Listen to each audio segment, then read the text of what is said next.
When is the deadline for Wisconsin voters to mail in their ballots? Are witness signatures required in South Carolina? Will ballots without postmarks be counted in Pennsylvania? Those are just a handful of questions over states' voting rules that could impact election results up and down the ballot. There's often a lot of litigation right before an election, but I do think that this is a new volume for us. Back in 2000, it was the Supreme Court that ultimately settled the election between George W. Bush and Al Gore. This year, the High Court has already taken up some cases, and experts say it will likely have more opportunities to weigh in before Election Day. What will happen after November 3rd is much less clear, but it sure seems that the possibility of challenges to the way in which a particular state is counting its ballots could in some fashion or other reach the U.S. Supreme Court.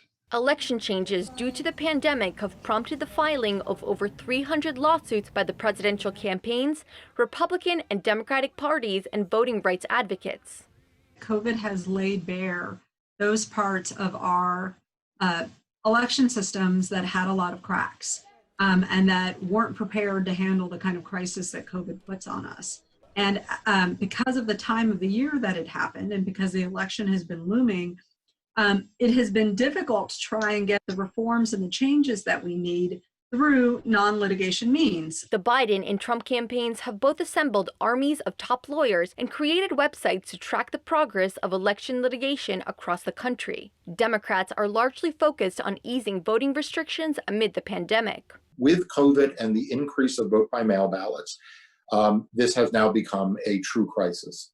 And so we've been litigating around the country to try to strike down laws, whether it's witness requirement laws or some of these uneven counting laws, to make sure that we don't see disenfranchisement in the fall. Republicans say expanding mail-in voting gives rise to fraud, though it is historically rare. So we think there's a lot of flaws in this rush transition to an all mail-in vote. We think in-person voting is safe, and we want it to be free and fair. We don't want there to be any fraud. Experts say the unprecedented number of election lawsuits speak to the current political environment. It's seen as such a critical election by both sides that they are really leaving no vote uncounted, if you will. They're finding any way they can to try and maximize the outcome for each side. Shira Tarlow, Newsy, Washington.